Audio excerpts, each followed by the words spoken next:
The movie is set in a remote future where humanity has expanded past Earth and colonized several other planets. In the opening scene, we hear the voice of a little girl, Indi, talking about her father, Kane. She reveals that he used to serve in the Air Force back on Earth, but during a mission, a simple error on his part resulted in the death of the entire crew. The authorities accused him of substance abuse, which allegedly caused the mission to fail. However, due to a lack of solid evidence, he was only fired from the military with no charges.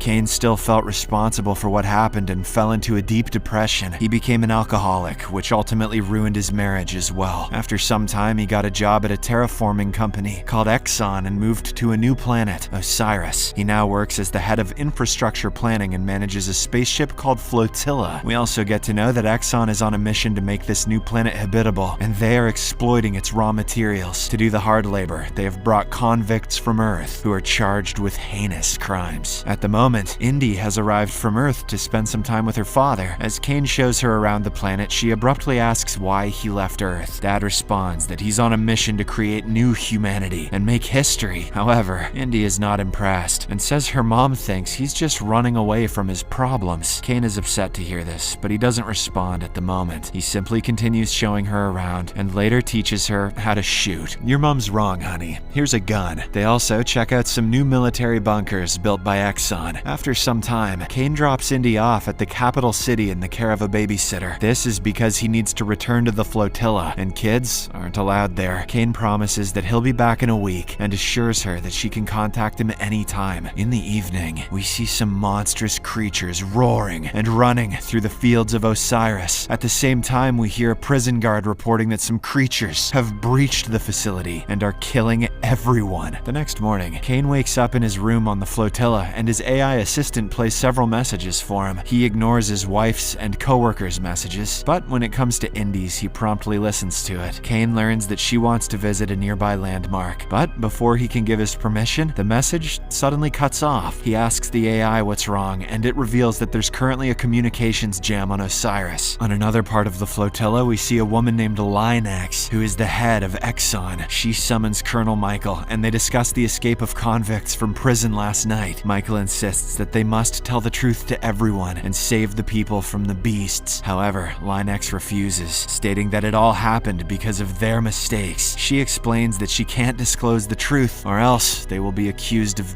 genocide. Following this, Lombrok summons all of the chief staff, including Kane, to an emergency meeting. She reveals that many convicts have escaped from prison and are in possession of a deadly virus. In fact, it is so dangerous that it can kill everyone on the planet all at once. That's why they left it lying around, so that it could be easily stolen. Lombrok then announces that she has decided to detonate a nuclear reactor and destroy the planet if negotiations are not resolved within 23 hours. Upon hearing this, the employees are terrified, but she assures them not to worry, for now. In the next scene, Kane returns to his room and attempts to contact his daughter, but the connection is still down. He is then visited by Michael, who seems very nervous. The man reveals that Lombrok is deceiving them, and that the escaped convicts were not carrying any virus. Exor has been secretly breeding a monstrous creature known as Ragged to help them colonize a new planet. Unfortunately, these creatures have escaped and are on their way to the capital. The terrifying part is that these Raggeds can infect anyone and transform them into themselves. Therefore, Lombrok plans to detonate the bomb and wipe out the entire colony to cover up their plan. Michael then urges Kane to save his daughter before the city is destroyed. Upon hearing this, Kane decides to move quickly, so he steals a ship from the station. Lombrok sends several of her henchmen after him, but Kane somehow manages to escape. In the process, though, his ship is damaged and he crash lands in a nearby lake. He tries to get up, but someone arrives there and knocks him out. When Kane regains consciousness, he finds a man named Psy holding him at gunpoint and demanding to know who he is. It turns out Psy is also one of the convicts who escaped from prison. Kane explains that he's looking for the prisoners with a deadly virus, but Psy reveals that the creatures have already killed all of them. After this, Kane tells him about the nuclear reactor, which will blow up the colony in 23 hours. He asks Psy for help in getting to the capital so he can save his daughter. The latter is initially hesitant, but when he discovers Kane has access to military bunkers, course, he agrees to help. The scene then shifts back to the previous day, where Sci is seen in a prison cafeteria with his friends Charles and Vim. They plan to escape from the prison as they are treated like slaves and have no human rights. Sci explains that according to their plan, they need to provoke a fight to get themselves locked in solitary confinement. He says that one of the confinement cells has a trigger system that can release all of the cells in the event of an emergency. However, for this to work, all of them must be confined and each cell must be full. He reveals that he's already talked to the other inmates and they're also on board with the plan. Charles doubts their chances of success, but Sci insists that it is now or never. After this, Sci doesn't waste any time and immediately begins fighting an enemy inmate. This escalates into a gang fight and sparks a riot in the cafeteria. Hearing the commotion, the warden soon arrives with his guards, but surprisingly allows the fight to continue. He orders his guards to stand down as long as the other prisoners behave and watch the show. The fight rages on between the two gangs, and Sci is brutally injured by his enemy. He's on the verge of death, but Charles steps in with a knife and fatally stabs the attacker. In the aftermath of this incident, all the gang members are transferred to solitary confinement. They're tortured there with a continuously rotating tube and a flashing light, ensuring that they never have a moment of peace. Returning to the present, Kane and Sci are making their way to the capital, but the latter doubts they can reach there on time. Shortly after, they arrive in front of a bar where a bus is parked outside. The duo then walks in and asks the bartender whose bus it is. The man responds by pointing to a couple, Bill and Jip, who are sniffing drugs and playing a game. When Kane tries to approach them, the bartender says they're dangerous, but Kane disregards his warning and goes to the couple anyway. He instantly regrets it, as an angry Jip holds a knife to his throat. They then force him to kneel, and Bill scolds him for disrupting their game. But Kane calmly explains his situation and asks them to drive him and his friend to the capital. Sci also speaks up, revealing that Kane is an Exxon defector who just wants to meet his daughter. The couple is still reluctant, but when Kane offers them $20,000 cash, they agree. The scene again flashes back to last night, when Vim wakes up in a cage. He soon notices a ragged approaching him, scaring him shitless. Before Vim can react, the creature attacks him and transforms him into a creature as well. After this, the warden approaches Sci and takes him to the same cage. He explains how they are creating these creatures by mutating prisoners and transforming them into beings capable of adapting to any environment. Just as Sci is about to be attacked, the cage door suddenly opens and he falls to the floor below. There, he meets one of his friends, who says that the plan worked and all the confinement cells have been opened. But at this moment, Charles arrives and nervously admits that he accidentally let a beast loose. After this, chaos erupts in the prison as inmates start running frantically while the creature chases them. The warden tries to control Vim, who is now transformed into a ragged. However, the creature doesn't listen and immediately attacks him. Meanwhile, Sci and his two friends manage to escape the prison and decide to head to the capital, but Sci refuses to go with them, revealing that he wants to go to the opera. His friends are confused by this.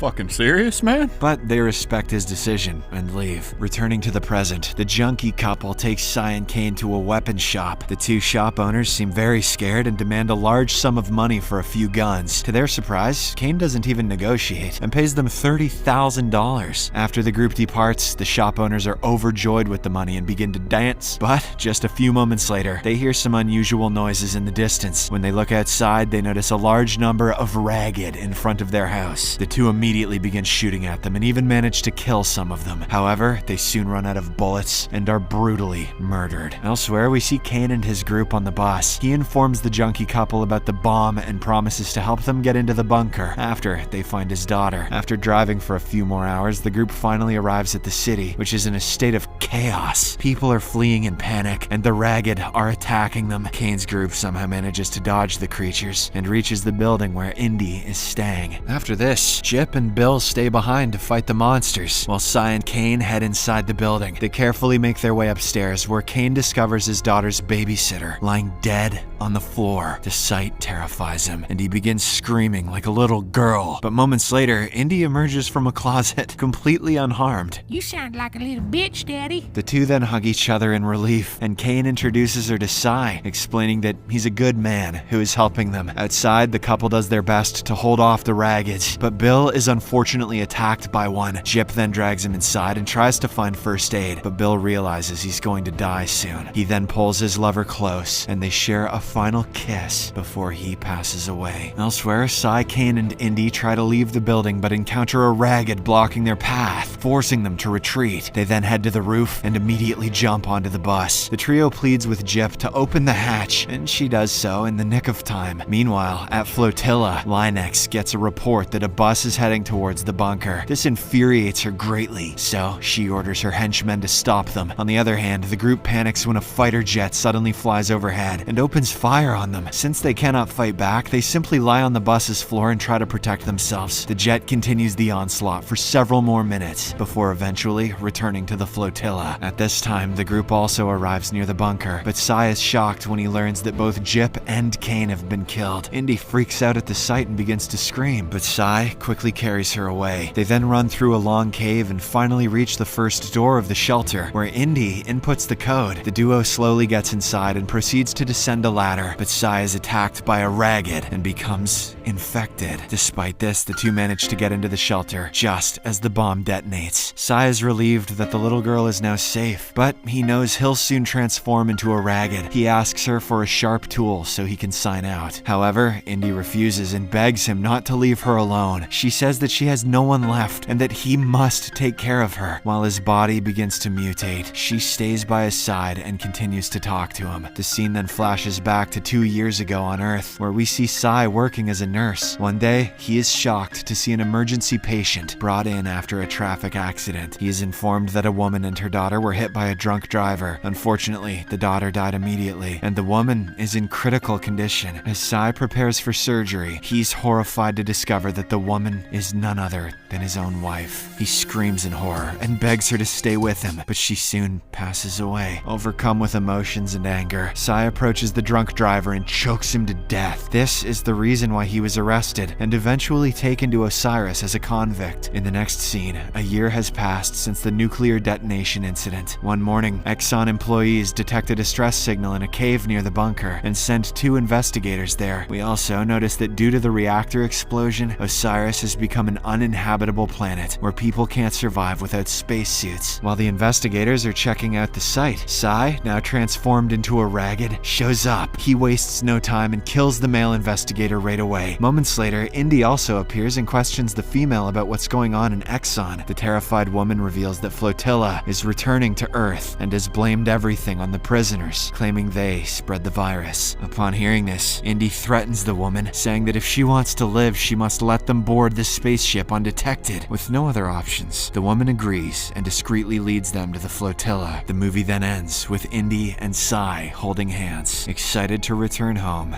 after so long. Subscribe for more videos like this, turn on notifications, and leave a like to help the channel out. Thank you for watching.